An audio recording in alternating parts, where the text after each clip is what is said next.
Welcome to Getting High on Arizona, the show that turns low points into highlights and focuses on Arizona on all elevations. Today, Vera takes us to one of the deepest meteor craters in the world. Peter shows us the beauty of Oak Creek Canyon, also known as the smaller cousin of the Grand Canyon. To take us even higher, Pim looks at the San Francisco peaks and its beautiful scenery. And Tessa takes us to the stars by showing us around Lowell Observatory.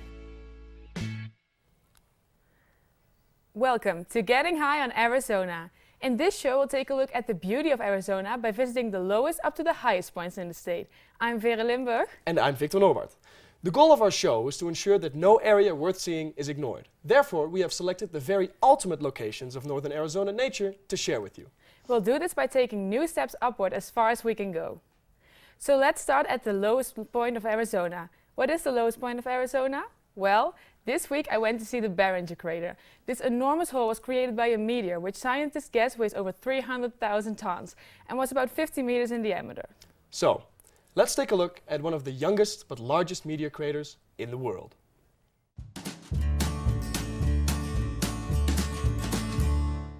Hello, it's me. I'm standing next to the Meteor Crater Center, where they have one of the biggest and most famous craters in the whole entire world. This is the Barringer crater, located 35 miles east of Flagstaff. The crater is 50,000 years old, and the meteorite hit with a power of 20 million tons of TNT, leaving behind a hole so big 20 football fields and 2 million spectators fit in it. We spoke with Eduardo Rubio, a tour guide at the Meteor Center with a passion for outer space. The crater takes us back 50,000 years. That's the current theory. It has a meteorite coming in from the east at 26,000 miles an hour and leaving a crater, we're on the crater floor, 700 feet deep.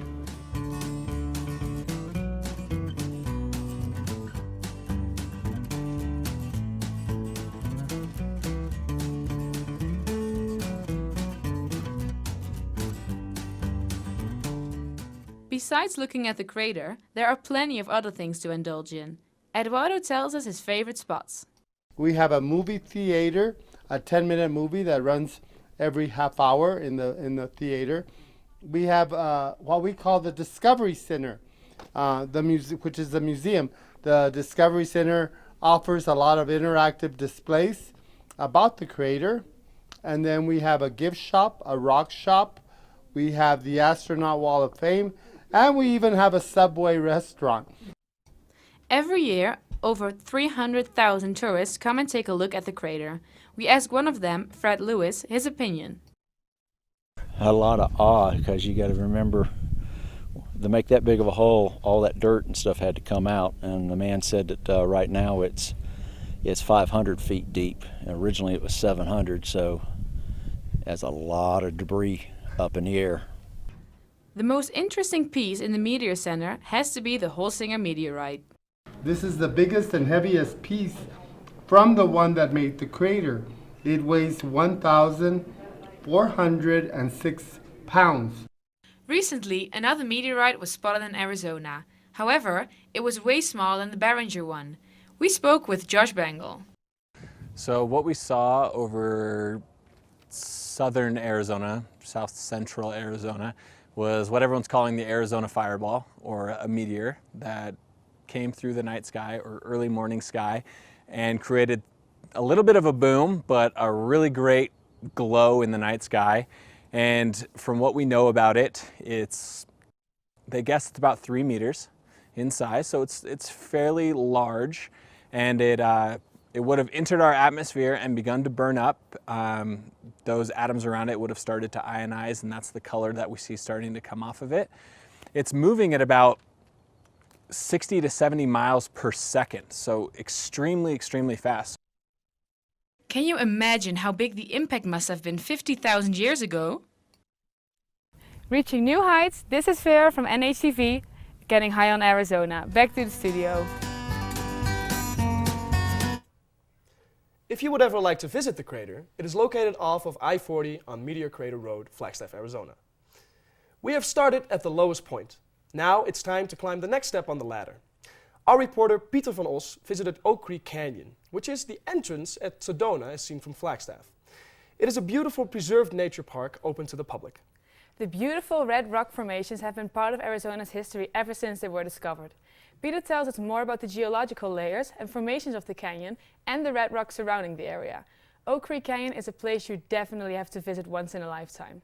And luckily for you, you can experience the beauty of Oak Creek Canyon from your own living room. So, without further ado, let's reach even higher.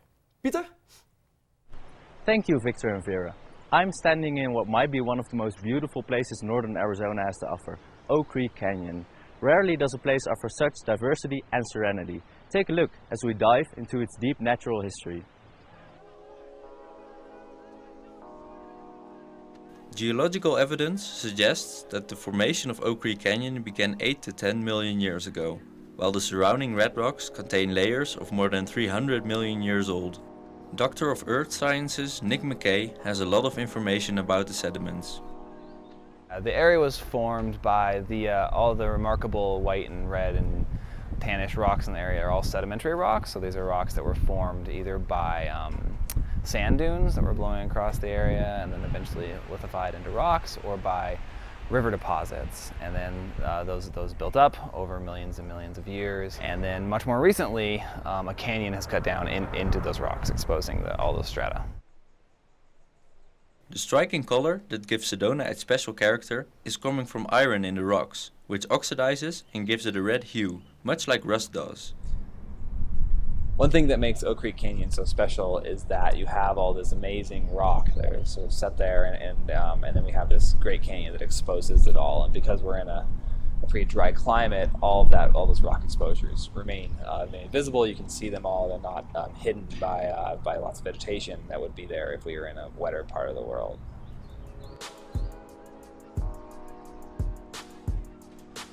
It is time to travel into the heart of Oak Creek Canyon, where we are able to speak to Ranger Mark Goshorn about the many experiences the area can provide.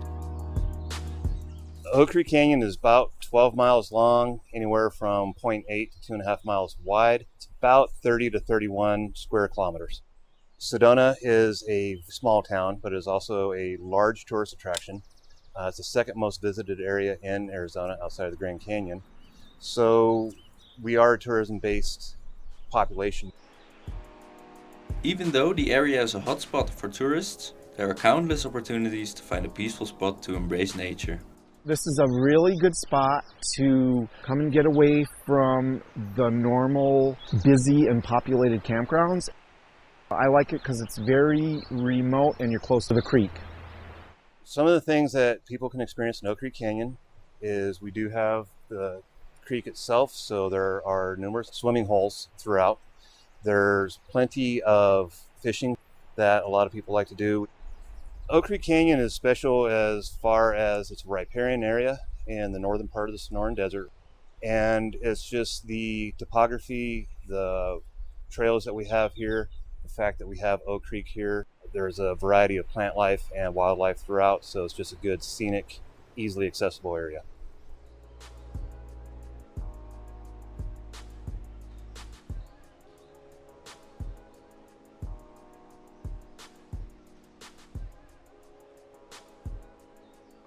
Whether you are here to hike, to camp, or to see the sights, Sedona and the Oak Creek Canyon will leave a lasting impression on you. Witness it and you won't soon forget it. For NHTV, my name is Peter, getting high in Arizona. And remember, if you want to visit any location mentioned in the show, you can always visit our Facebook page, @HighOnArizona. We're already halfway on our trip to the maximum elevation of Arizona. As we ascend higher towards our final destination, there is still one more beautiful location to visit. Our reporter Pim Plum dares to face a breathtaking journey towards the summit of the San Francisco Peaks. But these aren't just ordinary mountains. They are considered sacred to the Native Americans in this area. Also, he visits Buffalo Park and Snowball, and he will tell us more about the impact on the preserved nature of the San Francisco Peaks. So continuing our rise to ultimate altitudes, it's time to ascend above the rooftops of northern Arizona to the San Francisco Peaks. Pim Plum has the story.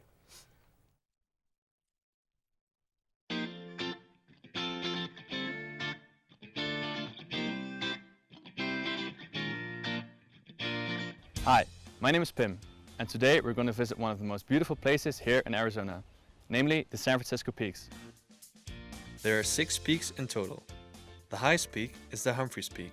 It's over 3,800 meters high.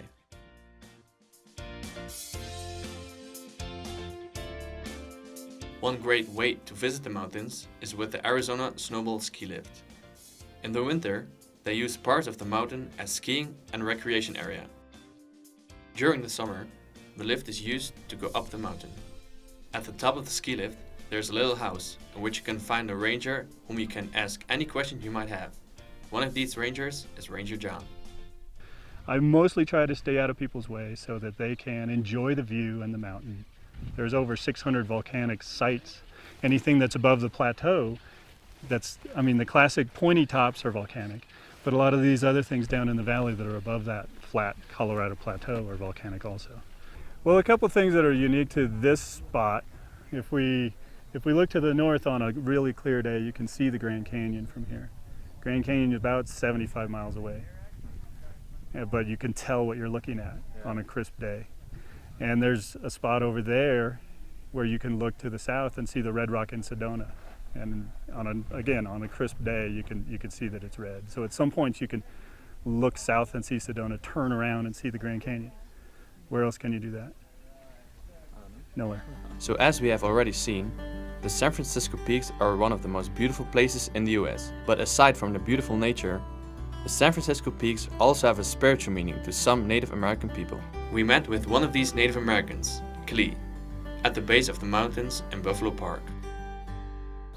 Yat she Klee dashijine torichin shabashichin ado nakadine dashanella shuma e beithachi ado beithachi dashiche zithajinde na sha ado kinflanish Yehoan. Klee is of the Navajo or Dene people. The San Francisco Peaks are very special to him. The San Francisco Peaks are an integral part of the identity for Dene people, and they are holy to more than 13 indigenous nations, culturally significant to all 22 indigenous nations throughout the area known as Arizona. But for us as Dene people, it's part of the foundation of our identity. We have tzithlej, which are called mountain soil bundles. And in the ceremonies that we perform to restore balance and harmony within our lives and our communities, every single ceremony, it is connected to this mountain and to the other holy mountains that we have. And so for Dene people, we can't go on this mountain unless we have a special prayer or some specific purpose to be able to approach this mountain. There are offerings, there are herbs that we gather on this mountain that can't be gathered anywhere else. Recently, Snowball has started using reclaimed water to create more snow to expand their skiing area and season. They have approval from the city of Flagstaff, but the Navajo people aren't as happy about it. It's the year 2016, and as indigenous people, the first people of these lands, we don't have protection for our religious freedom when it comes down to public land use and management and sacred places. Money and recreation, and this is short-term economic gain, it's only seasonal, matter more than native cultures, matter more than native lives, and more than our environment and ecosystem. Even though the peaks have become a topic of great controversy, there is still definitely a site worth visiting should you ever find yourself in Arizona. Today, we give you guys a little insight on the historical background, stuff to see and stuff to do here in the San Francisco Peaks. We hope you enjoyed watching. Reaching new heights, I'm Pim for NHTV, getting high on Arizona. On our journey so far, we've reached many elevations, from a huge hole of hundreds of meters deep to actual mountains. You might think that the highest mountain in Arizona is as high as we can get, but here at Getting High on Arizona, there are no limits. Our reporter Tessa Smith has reached the stars by visiting the highest place possible, the universe. We have showed you different natural phenomena. We started at the bottom, the meteor crater, and we took one step at a time to reach our final destination. And now we're here, Lowell Observatory.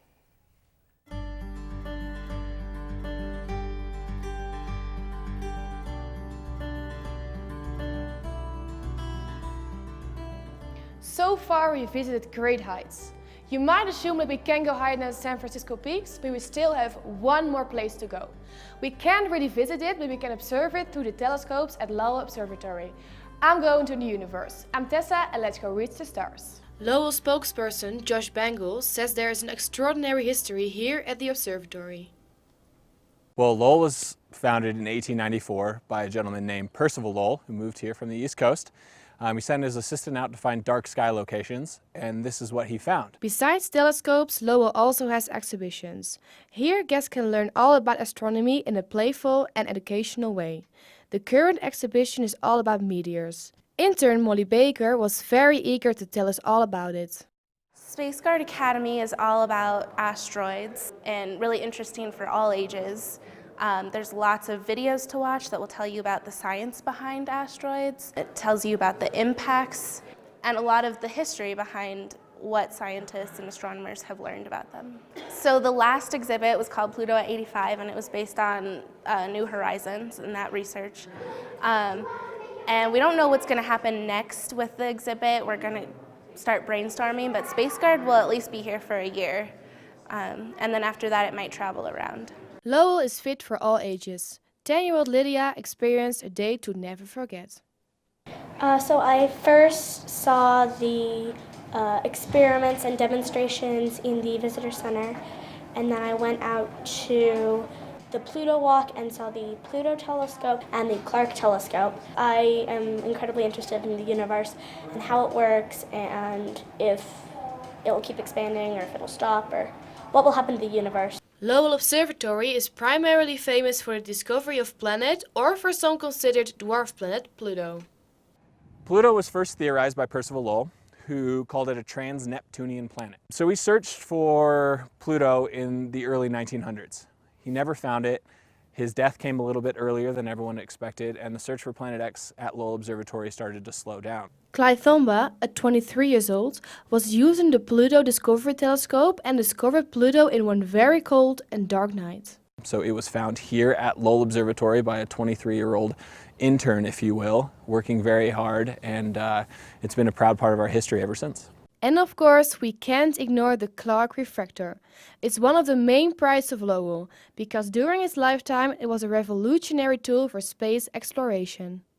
I am most proud of really the people that work at Lowell Observatory. There is a huge passion amongst the entire staff about what we do here at Lowell, all the way from the astronomers, all the way down to the retail staff, and everywhere in between. There's a lot of passion. People love what they do. We've experienced all of the possible kinds of heights in Arizona, from the deepest meteor crater to the vast emptiness of the universe. But who would have thought that the lowest point in Arizona actually came from the highest possible point? Space. Reaching new heights, I'm Tessa for the NHTV, getting high on Arizona.